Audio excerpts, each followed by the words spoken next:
নমস্কাৰ। আজিৰ ভিডিঅ'টিত আমি প্ৰাচীন অসমৰ শাসন ব্যৱস্থাৰ বিষয়ে আলোচনা কৰিম।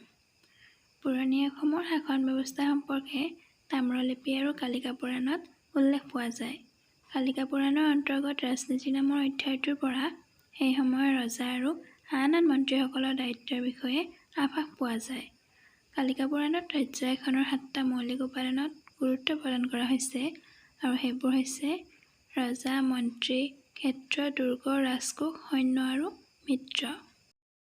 কেন্দ্ৰীয় শাসন ব্যৱস্থাত ৰাজতান্ত্ৰিক শাসন ব্যৱস্থা চলিছিল। ৰজাই মহাৰাজা ধীৰাজ উপাধি গ্ৰহণ কৰিছিল। ৰজাৰ মূল কৰ্তব্যসমূহ আছিল ৰজাই প্ৰজাৰ হিতৰ বাবে কাম কৰা, বৰ্ণাশ্ৰম অৰ্থাৎ 4টা বৰ্ণ আৰু 4খন আশ্ৰম চোৱা-চিতা কৰা। 4টা বৰ্ণ হৈছে ব্ৰাহ্মণ, ক্ষত্ৰিয়, বৈশ্য আৰু শূদ্ৰ। আৰু 4খন আশ্ৰম মানে হ'ল জীৱনৰ 4টা বয়সভিত্তিক বিভাগ, যেনে ছাত্ৰ জীৱন, গাৰ্হস্থ্য জীৱন, অৱসৰ আৰু ত্যাগ।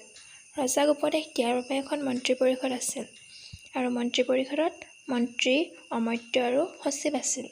আৰু ৰজাৰ সহায়কাৰী বিষয়াসকল হ'ল ৰাজগুৰু বা ৰাজপুৰোহিত, বিশাখা বা চিকিৎসক, মহাদ্বাৰাধিপতি বা ৰাজদুৱৰী আৰু মহাপ্ৰতিহাৰ। স্থানীয় শাসন ব্যৱস্থা বা লোকেল এডমিনিষ্ট্ৰেশ্যন। ইয়াৰ উচ্চ শাখাটোৰ পৰা নিম্ন গোটলৈকে ক্ৰমে আছিল ভুক্তি, মণ্ডল, বিষয়া আৰু গ্ৰাম। ইয়াত 2 ধৰণৰ কৰ ব্যৱস্থাৰ বিষয়ে পোৱা যায়।